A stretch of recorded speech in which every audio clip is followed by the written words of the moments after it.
that you're the head of leasing. Yes. How long have you been in this particular areas of leasing market? Yeah. Okay, I have been in real estate for many years. So in leasing itself, I started focus on leasing in 2008. So right now is 12 years, mainly doing with corporate leasing. We dealt with corporate landlords and corporate tenants all the while for the last 12 years. Yeah, so we do a lot of usual leasing and also tenancy management, asset management for the owners. And even in currently your portfolio, are you handling any of the accounts for either corporate or associations? And who are the kind of people that you're taking care right now? Yeah, so now we have some corporate owners that we manage their portfolio for them in residential and also commercial. So basically residential, we have about 100 over units that's under our management and care. We basically do tenancy management. We have full-time staff managing the units for them, taking care of all the issue, rental collection, rent arrear management, and of course, marketing of the leases when the lease expire and renewal. So with the numbers that we are handling each day, so we see a lot of questions or inquiries from our clients and our tenants. We face with them. I will share later on some of the things that we face with our tenant now is asking for rent reduction and so on and so forth. So these are the things that we are doing so far. Yeah. Okay, good. Thank you so much. I think we are almost ready, but I thought it's also good to let you know who we are talking. You know, I mean, I know Suing is the host, but before we actually dive into the actual start of the program, for those of you who do not know, Suing has joined PropNex team, and I'm really, really so happy for being part of the family. She has gotten a strong, colorful background. She was with Channel News Asia when she used to come and interview me in many of the programs in real estate segment and so on. Subsequently, I also knew her as being a senior correspondent with Straits Times, right, Suing? And yes, that's right. And thereafter, you have always been in most of the time, even in a commercial world before you join us, we're covering a property desk, if I'm not mistaken. Yep. Yeah, I've been, during my years with the media, I've been covering property for, I think, close to 10 years. Yeah. Thereabouts, yeah. So good. So you know the panel includes someone who has been passionate about property, covering property as a neutral party. And we have got Norris with almost 12 years in leasing it.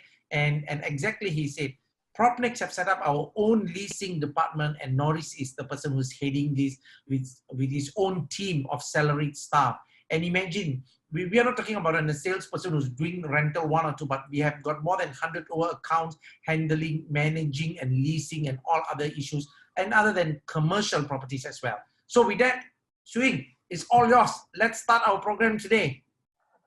Thank you. Thanks, Ismail. For the benefit of people who've just joined us, I'll just do a very quick recap. So we have a fortnightly series called We Talk, essentially getting PropNex experts to come in and talk about certain real estate trends and different topics led by research. So we will prep data points for discussion.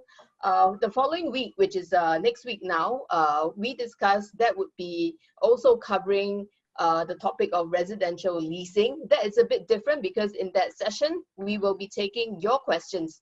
So I think throughout the night, if you have burning questions or curious about any topic in terms of residential leasing, please put it in the Facebook comment. If you can't think of anything right now, don't worry. When a question pop up, you can always go to the link that's actually in the post to send your questions. And those questions we will look through, and if we have time, we will be more than happy to cover them next week. So without further ado, I have two guests today, Ismail, CEO PropNex, and you've also heard from Norris, Director of Corporate Leasing. We will be talking about residential leasing, and we will jump right into it. Just a quick preamble. As Ismail mentioned earlier, Singapore has a high home ownership rate of over 90%. So it suggests that majority of home rental demand are basically coming from foreigners, from the corporates. But selectively, Singaporeans are also more open to renting units, perhaps as a transition, as Kit also mentioned earlier. We just take a very quick overview at some of the potential factors that could influence the leasing market. If you've been following the news of late, things seem rather gloomy, I would say.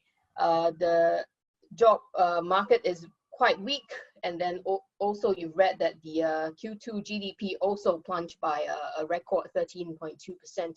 Earlier, we've also read about the tightening of EP pass rules. So all these will have some impact on the home leasing market, and we will be talking about that shortly.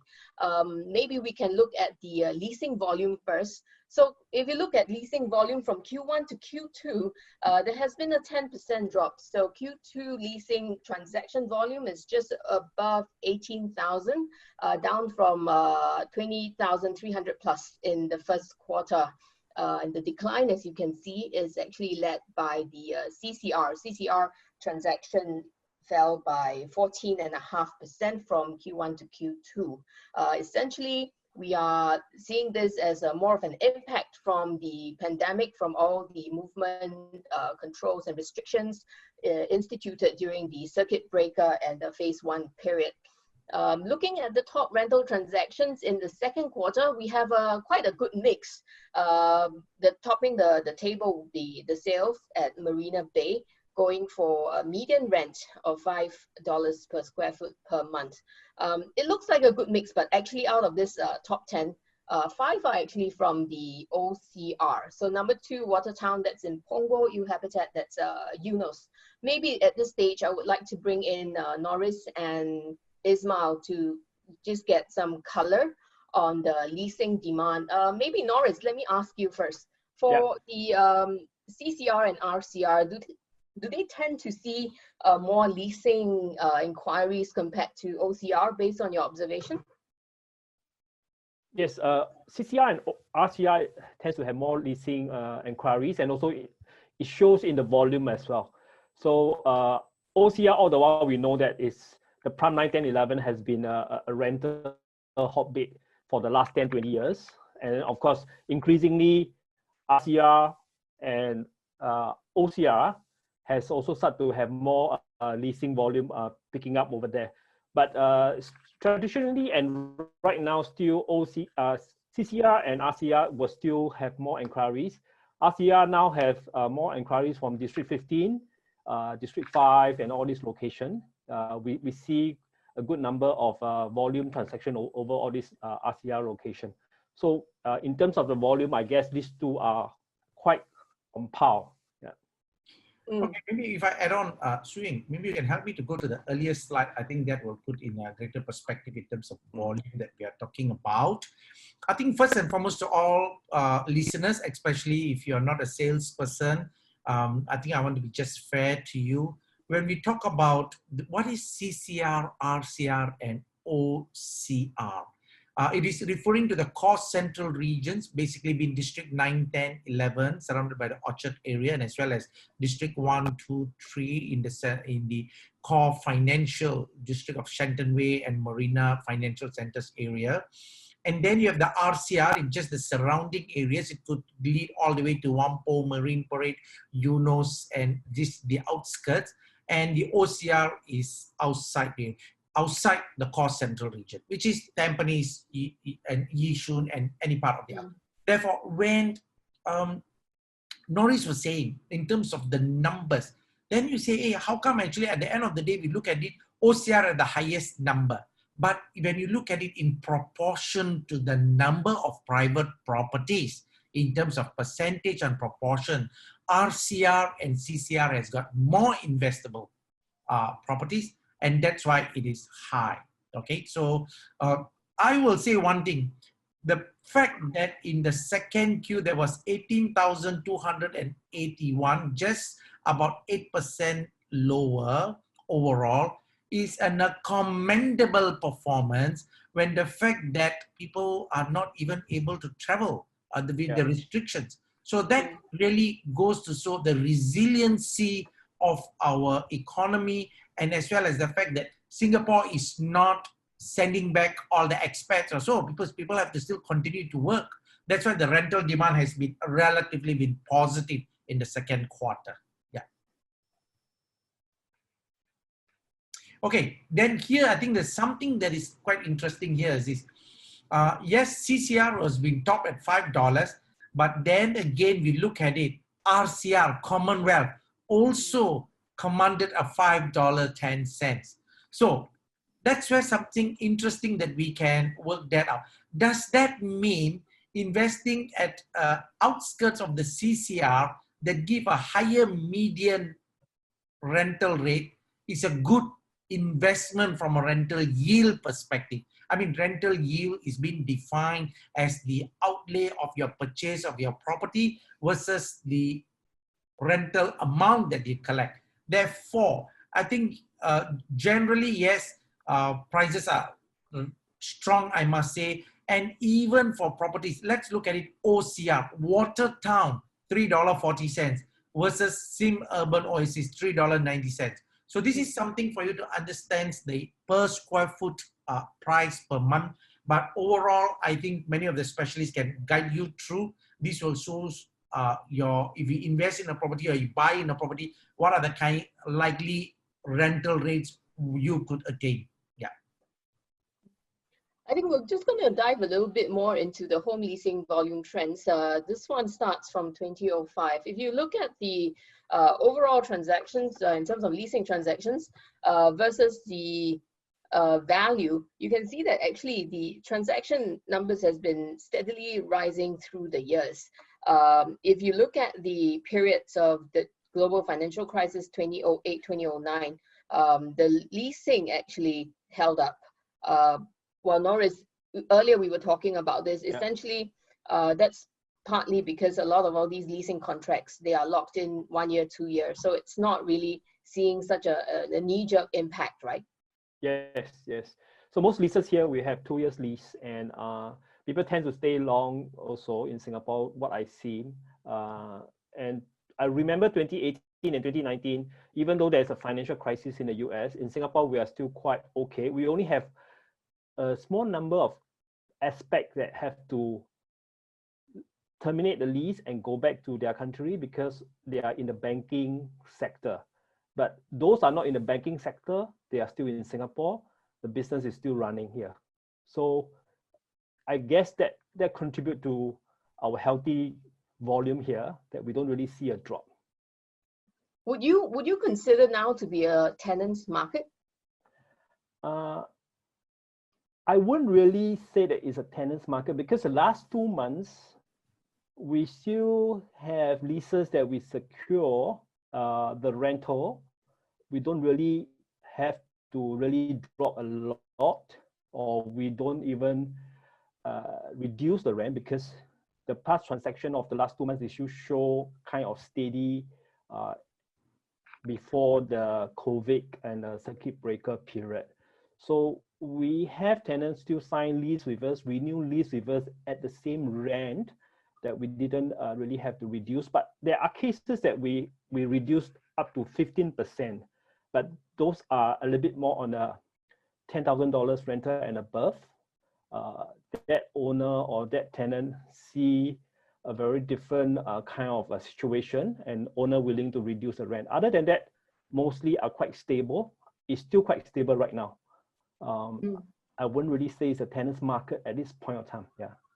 So looking at first half, we have just over 38,000 leasing transactions. Ismail, maybe I get your pick your brain on what you think this year is going to look like. We're not going to surpass or equal last year's 88,000, are we? Given the downturn, the recession, and all the uncertainties. Yeah, you are right. But when I look at it, literally, even when I look at after 2005, there was a dip from 31,000 to 28. From then onwards, literally every year, it has been a steady climb. The number of rental, the leases that has taken place. And even when we look at it overall in terms of the value, leasing value, Last year was the first time it crossed the 300 million mark. Okay, so now when we look at it for the first half, we are definitely a bit sluggish, I must say, 135. If you multiply by 2, it is only going to be 270 million. That will set us back to 2016 amount, 270 million. But I'm quite confident the second half is going to outperform slightly first half. But however, I am honestly not expecting to do better than 2019. This has mainly got to do with the current restrictions on the travel. I think that will have got some impact with, and also one of the key other thing here is this, looking at the new way of doing things. People are more comfortable doing from a virtual, which means to say, moving forward, there could be some employment that some of the experts or some of the expertise will come from overseas without they having to even physically locate to Singapore. So this is something that we will have to move and monitor, but I expect this year numbers to be somewhere close to 80,000. That means anything between 78 to 80. Therefore, I'm expecting a second half, a stronger finish of about 40,000. Okay, because one need to understand, even there is a travel ban, there are a lot of leases that are expiring that need to be renewed, which are also counted as a deal. As long as Singapore's economy, we are not sending back the people who are working here, I think there's still a renewal demand, and that will sustain the market. So not to so worry about that the market is going to just collapse. It is not likely to be, because we still need this expertise to be working and contributing towards our growth of our economy. I suppose the downside risk here would be massive job losses, retrenchments, and expats leaving, right? That would potentially be a big thing that would throw a spanner in the works.